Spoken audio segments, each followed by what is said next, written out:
Welcome to Off the Shelf. I'm your host, Yvonne Wolf. Today, our special guest is Glenview Park District Supervisor of Performing Arts and local author, Lisa Aguilar. And you're here with your first book, Muse from the Heart. Welcome. Thank you, Yvonne. It's nice to be here. Yes, and what motivated you to get into writing this book and putting this book together? Yeah, so as some have said, it was really during the time of COVID.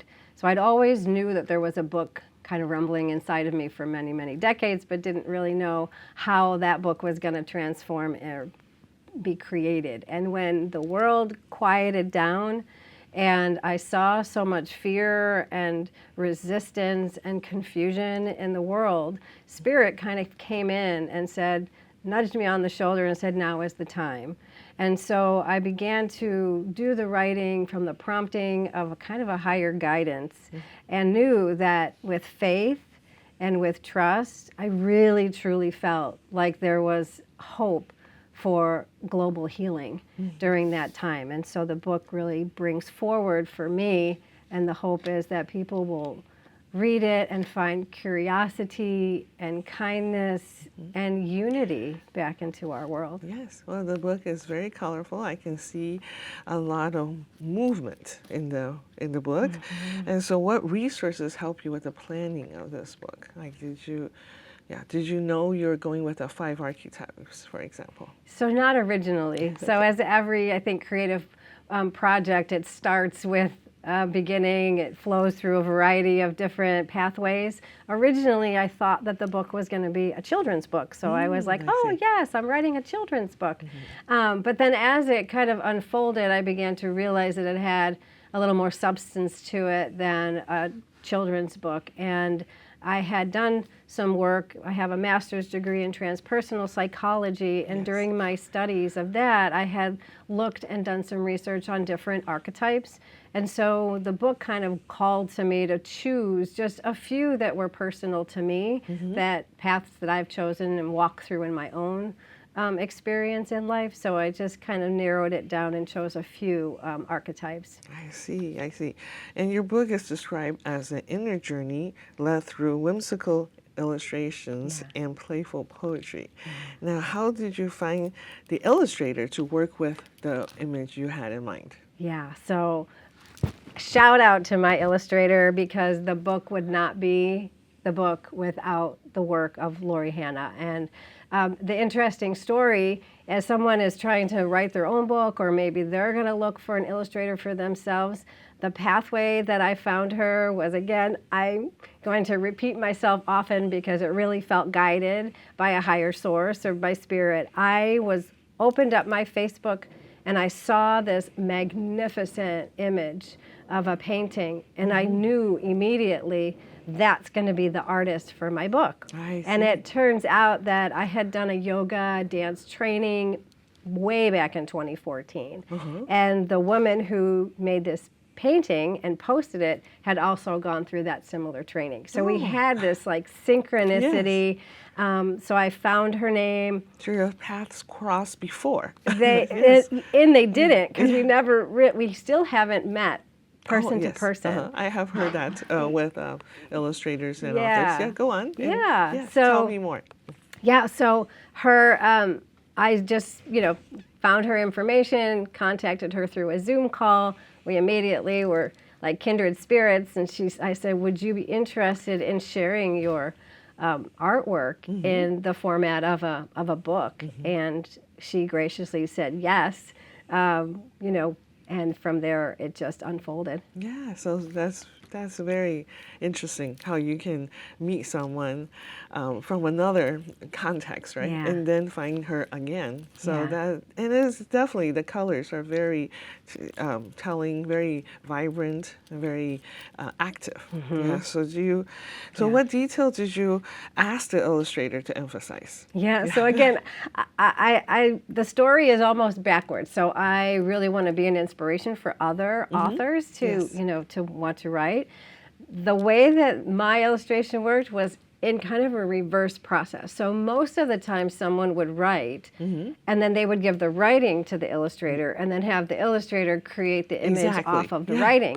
Okay, so I'm backwards. So I went to her website, I saw her work, and her work influenced my writing. So not all of the images came from me handing her my poetry, but it was this beautiful kind of integration of I didn't know when or where or her emotion behind when she made those illustrations. And yet, when the poetry came through, they were a match. Yeah. So you felt perhaps inspired, or the content of the painting, her works, spoke to you. They did, because her colors, like you said, the colors of her paintings are very whimsical. And the poetry that I wrote kind of has a Dr. Seussy kind of rhythmical tone to it. Very so true. so the whimsical bright colors of her images kind of brought forth that same kind of playful, rhythmic essence of my writing. And she is not a trained artist, nor am I a trained poet. Right. And so we both are intuitive creatives. And so I find that very interesting, because a lot of the images were dancing figures, and you have this dance background. Yes. Yes, and would you like to share how that inspired your work, your dance background? Well, my dance background, well, sure. So I have been a dancer, a mover, and a shaker throughout my life. And what I am really finding out about myself now is that I loved dance because I didn't have to speak. And I could move my emotions dramatically in depth through movement on stage. And now, in this time of my life, I feel like I'm ready to have my voice be heard. So I'm stepping into kind of a new performance platform and confidence in wanting to share my voice. Yes, and transferring your skills, perhaps. Yeah. That is very interesting. And did you find some unexpected difficulty when you went about this, this project that you found? Yeah. So, so the unexpected piece is, again, I think as an artist, we have the image in our mind's eye so clear as what we think the end project is going to look like. Yes. And then when you, so when I presented where I thought I was so ready, like here's, everything's ready. I had, utilized Canva to kind of create a format of the illustrations and the poetry to hand to the publisher. Oh, you use Canva as a... so you can make pages for a book? I didn't know that. Oh, that's a very interesting tip. Yep. So Canva is a really easy tool to use for just that. So you can get an idea of the layout. You can play with the layout. I went to the library and I used that as a resource to look at other poetry books, children's books for the same. Like, what kind of font might I want? What colors might I want? I see. What size? So all these questions that come along with as you're trying to put a book together. So to circle back to your question, so the challenge was when the first came back from the publisher, it wasn't anything like I had envisioned in my mind. Yeah. I was like, oh no, my baby. You put my baby in, in overalls, and I wanted my baby in a dress. Yes. Wow, that must be hard to adjust to your expectations. So it began just a new learning process, right? So the learning process is, while I was working with the publisher, you don't speak to them. So you don't call them on the phone and say, hey, this is my idea, this is my vision, these are the colors. It all has to be in print. So you have to become very clear in what is it that you're looking for, what changes do you want us to make, and then you keep going back and forth with this editing process until you get it to a place where you're comfortable with. So I would say that was my biggest learning curve and probably my biggest challenge. It took quite a long time. I see. And how did you find your publisher? Yeah, so again, was it difficult? Another journey? It really wasn't, because I kind of did a bypass. Okay. Right? So for any, anybody that's writing a new book, any new authors, there's a plethora of publishers that you could choose. Yes. All over. And I didn't really find that I had the time and space to do the deep diligence of researching every single publisher. So my cousin had published her own children's book in New Jersey. Okay, yeah. So I said, hey, who did you use? She was happy with them.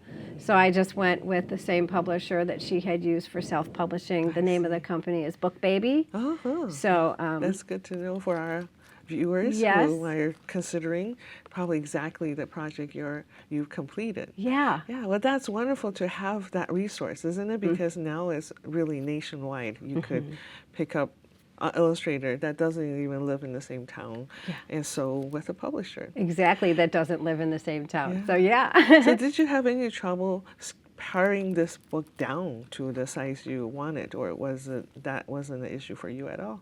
Yeah, paring it down wasn't really too hard for me. I kind of got to a point where the poetry was coming through, and then it kind of just waned off as I began to put together, as you said, like the archetypes and kind of creating it in a format that I was comfortable with. It kind of just spoke to me itself and said, I think this is enough that I would want a reader to be able to really digest it, to really get themselves involved in the self-discovery process. And perhaps I'm just motivated. Yes. Yes. Yeah. So Yeah. that's wonderful. Have you heard any reader response to your book? I have. So a couple of stories that have really, struck my heart is one woman had the book at her home. She had purchased the book. She had it at her home in her kitchen. And her daughter-in-law came over one day and was very upset with whatever was going on in their life and feeling a bit defeated. And she said, here, I just got this book. Why don't you open this book, just close your eyes, open the book to a page. So you opened the book to the page of the archetype of the warrior. She read that small section. She read a couple poems from that section. It made her feel a sense of calm and peace and strength.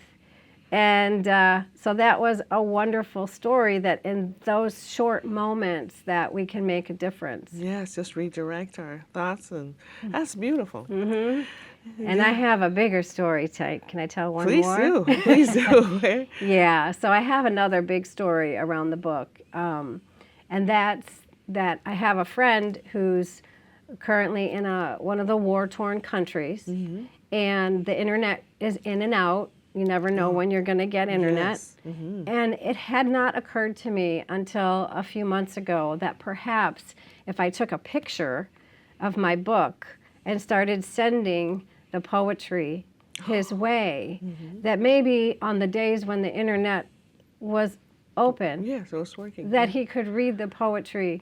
And his response back to me was, my body was shaking in almost tears, because it gave him hope, it gave him light, and it gave us human connection. Yes, yes. That I don't know why I was so surprised, but I was, to know that this is the purpose of the book. The purpose of where we are right now is human connection and sending love and light to one another, and to know that we can reach somebody So far in away. a distant land. So far away, or so inaccessible way, right? Yeah. That's amazing. Yeah. That's a really interesting way of your book traveling beyond your originally thought possible. Yes. So, but maybe the seed, when you were thinking of this book during a time of isolation, that it is where it's supposed to blossom. Exactly.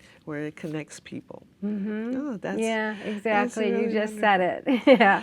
Would you like to read that piece, or one of the pieces that? Sure, I would. So one of my missions, is to really spread joy and to have people understand what joy is when we live, always in a world that has light and dark and joy and sadness. Oh, yes.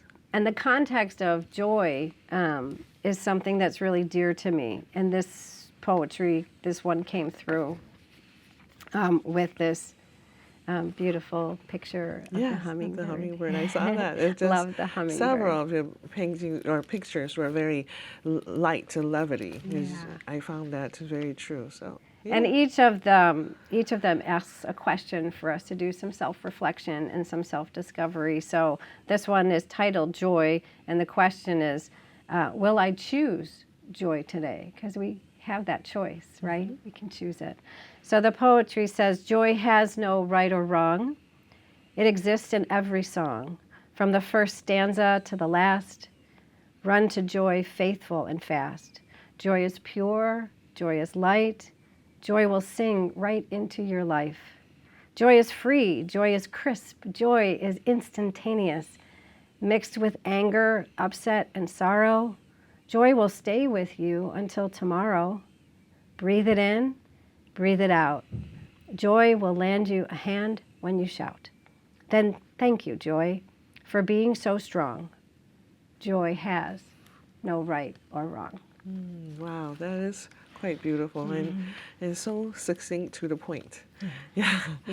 So Lisa, do you have any marketing plans for this book, or have you been reading?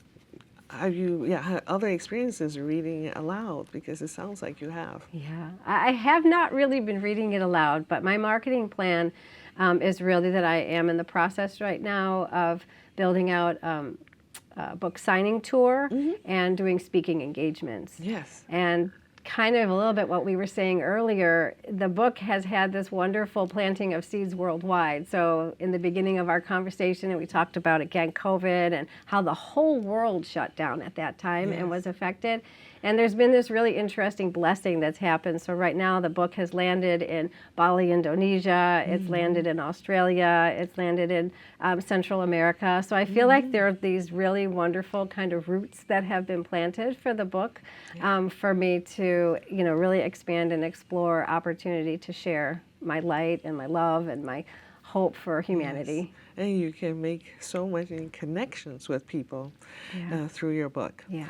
So what connects you to Glenview? Now coming back to our local area. Yeah, right. So I thought, I came back to Glenview. I work for the Park District. Yes. And this opportunity brought me back into kind of the performing arts. So it really was a wonderful opportunity for me. That's when I finished publishing the book was last year, November, and I had been in Glenview for already a year or so. And I think it's just been a wonderful opportunity to be here and to... So it's a new position for you. It is a new position for me. Because I think we have a mutual connection. Isn't Joni Goldberg? Right. Brought you to me, and I was just wondering how, I assumed you had that Glenview connection through Joni as well. I did. So that was like such a beautiful surprise. So I came to the Park District and I started working. I was hired in December, and every year the East Wing Senior Center puts on this beautiful winter craft fair. And so I was literally in the lobby going upstairs for my interview, and I was mulling around the craft fair, and I met Joni, and I saw her children's book, and we had an instant connection. Yes. And so that connection kind of developed over the next year, and she was back again, and I shared with her, hey, now you've inspired me to continue to work on my book and to get my book published. And yes, and then she was so gracious to give you my information to you and you to me, and thank you so much for the invitation to be here. Well, I guess I just thought that must meant to be, right? It was before you got a job with you. I was in the lobby with my fingers crossed. Right, so what a funny situation, but thank you for sharing that story with us. Sure. And for other books, other authors out there, what would you say? What would you say to encourage them? I say go for it. Don't let fear, don't let anybody's voice stop you from sharing. I believe that every person has a story worth sharing. And whether that story comes through writing, through painting, through dancing, however that story is meant to come through us, I believe that everyone needs to share their story because it helps us all to grow. That's a very good point. And also having so many stories to share. Do you have plans for a next book? Oh, I have 3 or 4 in my pocket. Yes, I Okay, do. so it got you really motivated to repeat the process. Absolutely. It didn't scare you off. I No, mean, okay. absolutely. I love the process, and I'm excited to be able to impart that process and help other authors, but also I'm certainly going to be spending time on my own developing more work. Well, Lisa, do you have a quote for us to share with our viewers? Yes, I do, because my heart really wants other people to share their stories. My quote for them is to put your mind on pause and put your heart on play and Oh, allow your work to come through. well, that's beautiful. Thank you very much, Lisa, for joining us today. Thank you, Yvonne, for having me. It's been a pleasure. And thank you for watching. Join us next time on Off the Shelf.